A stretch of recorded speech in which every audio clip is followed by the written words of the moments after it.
I'm Phil Town from Rule 1 Investing, and today we're going to talk about cryptocurrency, my weird favorite thing, because in case you hadn't noticed, since its highs in October last year, Bitcoin and a lot of other cryptos have been just smashed. And with all the crypto volatility we've seen recently, the one thing that has resurfaced is the popularity of crypto TikToks. So in this video, I've been tasked with reacting to some of those TikToks. So let's see what we have here, all right?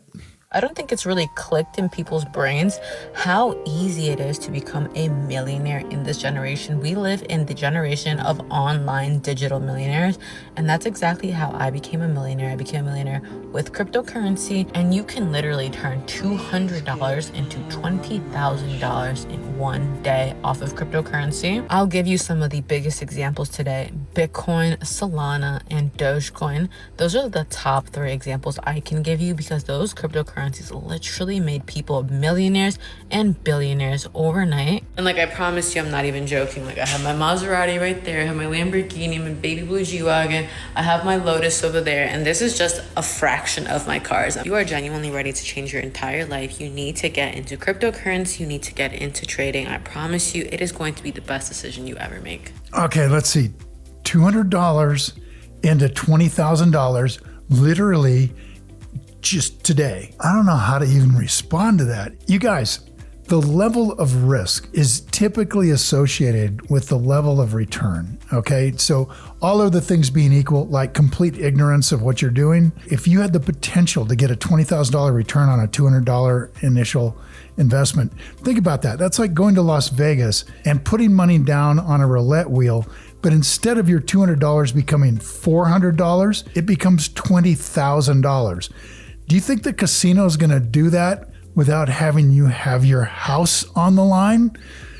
And that's exactly where you're going to be. Is there's some sort of leverage going on, or she's completely out of her mind? And if there's leverage going on, then the car you've got in the garage now, that's going to be leveraged into that bet.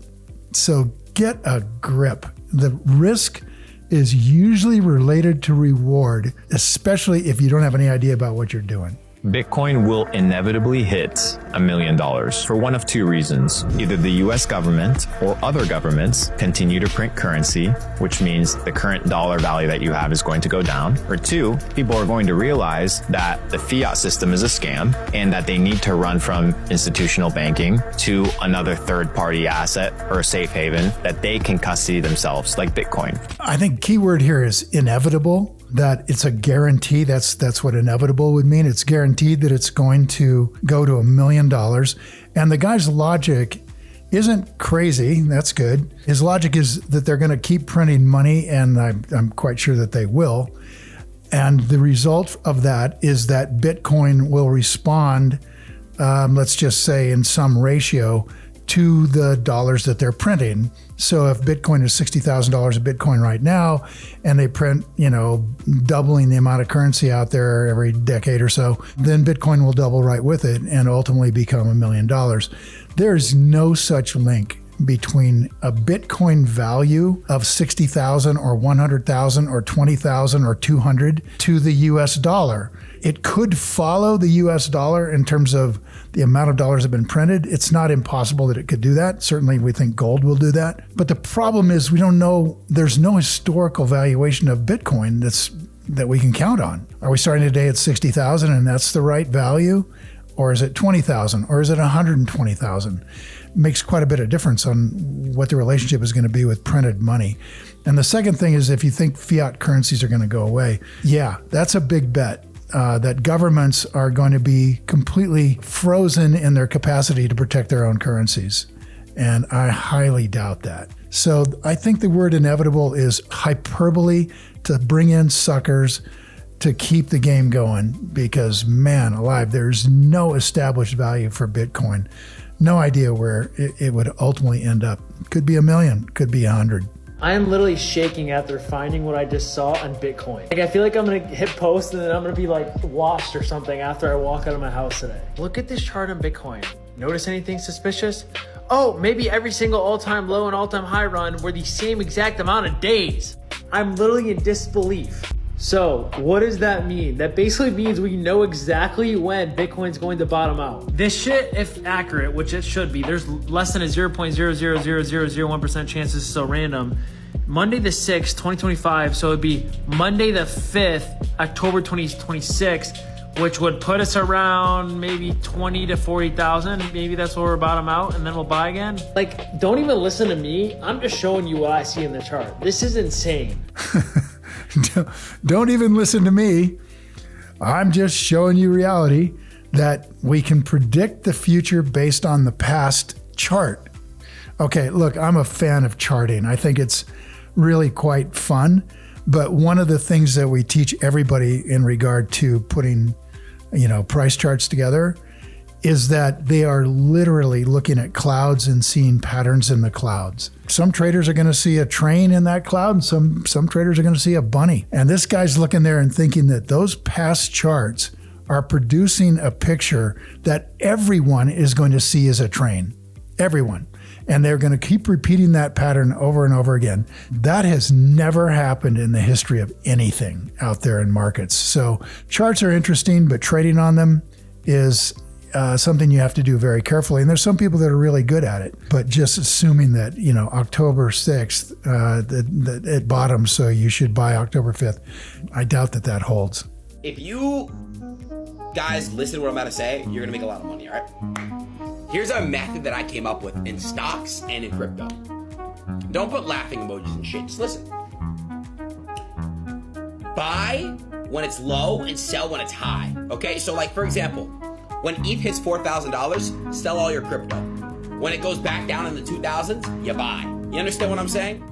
Okay, so his advice is to buy low and sell high on something that doesn't have any established value based on cash flow or anything else. It's completely an emotional purchase.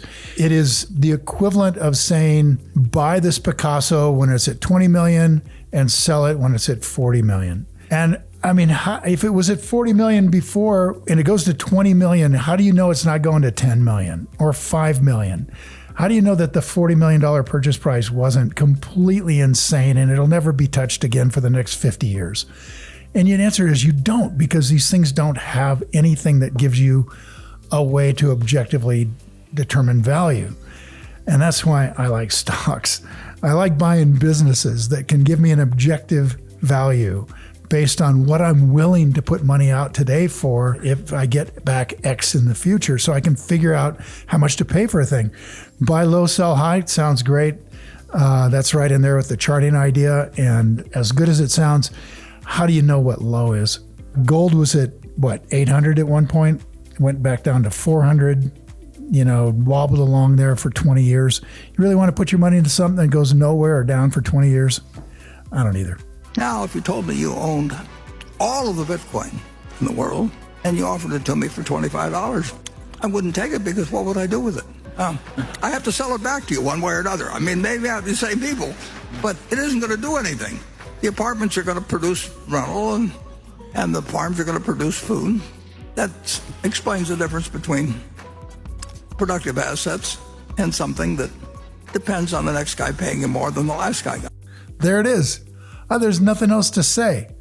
These things that produce cash, farms, energy, Apple, iPhones, they produce cash. And based on that, you can figure out what you're willing to pay for it. We might have some differences around that, but it's going to be a relatively objective view of value. This doesn't have that. You got to have some bigger fool that's willing to pay more than you. So when you buy into Bitcoin at $120,000 a coin, you've got to hope there's a bigger fool out there that's going to buy it from you for more. Otherwise, you might be trying to buy pizza with that thing when the value is $20,000, and that would really suck. Which one's the best crypto asset? Well, Bitcoin's the best crypto asset. Okay, what's the second best? There is no second best. There's no second best crypto asset. There's a crypto asset. It's called Bitcoin, right? Right? There's no second best, okay? But take all your money, buy Bitcoin, then take all your time, figure out how to borrow more money to buy more Bitcoin, then take all your time and figure out what you can sell to buy Bitcoin. And if you absolutely love the thing that you don't want to sell it, Go mortgage your house and buy Bitcoin with it. And if you've got a business that you love because your family works for the business that's in your family for 37 years and you can't bear to sell it, mortgage it, finance it, and convert the proceeds into the hardest money on earth, which is Bitcoin. I just can't help but think when you listen to a video like that I'm listening to somebody in the 1700s saying buy tulips, mortgage everything you have, because they just go up. And that didn't turn out well. So when you're buying things that don't have some way of establishing value, bad things can happen. So if you want to play with Bitcoin, go ahead. But dear God, don't borrow money to do it. Just take some casino money that you were going to go to Las Vegas and piss away and just put that into Bitcoin and there you go. And if it turns into a really big investment and you wish you'd put a lot more into it, fine. But at least if it doesn't do that, you haven't mortgaged your future and that of your family. You're an economist. Yeah. You're saying that Bitcoin is going to zero. Why? Ultimately, because of its reliance upon energy. When they told me about Bitcoin, I could have bought it for £1 of Bitcoin, which I would have been maybe wealthier than you if I'd done that. The reason I didn't is they explained that the way that the public ledger is kept safe is that it takes too much energy to break it. So each transaction requires 10 minutes of computer processing time globally, by the looks of it, to actually create an extra Bitcoin. And that means it's too expensive for somebody to try to break the ledger. That means it's got a huge requirement for energy use. And I believe, knowing what I know from climate scientists, that at some point we're going to realize we're using far too much energy on the planet. We've got to cut the energy consumption. And the two easiest things to cut out to reduce energy consumption are cryptocurrencies and international travel. Oh, there's a sobering thought for all the Bitcoin bulls. There's going to be so much energy demand that they're going to squeeze energy demand from other things. And he's saying that it's going to be climate change that brings that on. But, data centers seem to be doing a pretty good job right now of demanding power. And you have to wonder at what point in time does it become just absurdly expensive to try to run a Bitcoin mining operation? And when that stops, then what do? Then you don't have the ledger being replicated across the entire world, and then the whole thing falls apart. Bitcoin is going to pump up massively over the next couple of weeks. It went down a little bit. The crypto men were panicking across the world. Everyone started to panic and sell their bags. What I want you guys to do is buy Bitcoin now, because it's going to go up to 80K, 85,000 over the next couple of weeks. So you guys paid good money to be here. You paid $5,000 to be at the Bitcoin Masterclass, okay? I'm telling you to all buy Bitcoin and hold your fucking bags. Hold them tight and don't sell them, because it's gonna be a crazy, crazy bull run. We've not even started the bull run. Wait until you see what the Federal Reserve have planned. Bitcoin is gonna times 10. I don't know if you noticed, but the time date on that thing was for May a year ago. And I don't think things worked out exactly like that guy thought. And I wonder what those students think that they paid $5,000 for at this point in time. Bitcoin is worthless artificial gold. It's ingenious, and blockchain is important, but Bitcoin has no unique value at all. It doesn't produce anything. You can stare at it all day and no little Bitcoins come out or anything like that. It's a delusion, basically.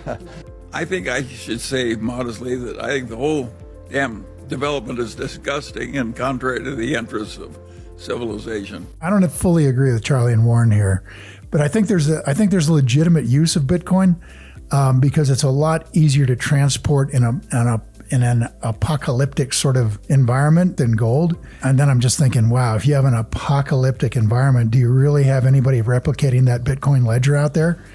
I mean, I don't know how you would guarantee that thing is going to be solid through a disaster. It's almost like it's good through a small disaster. Like if you're in Afghanistan or Venezuela or someplace that's going through, catastrophic inflation, then yeah, okay, that sounds pretty cool.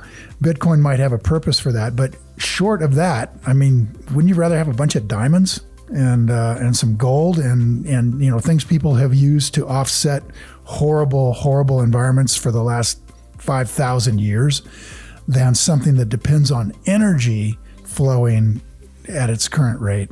You've got to reconsider, you guys, the risks involved with just rolling the dice with something that doesn't have any objective value are just ridiculous. And yeah, it could continue to go crazy. I've got friends of mine who've made millions. And I just sit there and go, well, I wish I'd thrown a couple thousand in, but I'm sure glad I haven't put a lot in. I wouldn't be able to sleep at night. Yeah, so I think I've had enough TikTok for one day at least. And the last thing I guess I just wanted to mention to you guys is that if you really want to learn to invest properly, more like Warren Buffett, less like some of these crypto stars, I would love to invite you guys to one of our upcoming 3-day workshops. They're not $5,000. They're going to cost you about $95. And I've been teaching this stuff for over, 20, 30 years now. And the feedback we get from our participants is absolutely phenomenal. We've had over 30,000 people go through our classes. Many of them are now hedge fund managers. They've learned how to invest in businesses like Warren Buffett and take charge of their wealth.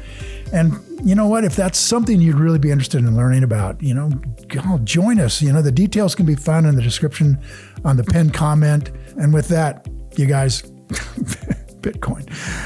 Yeah, hey, thanks for watching. Now go play.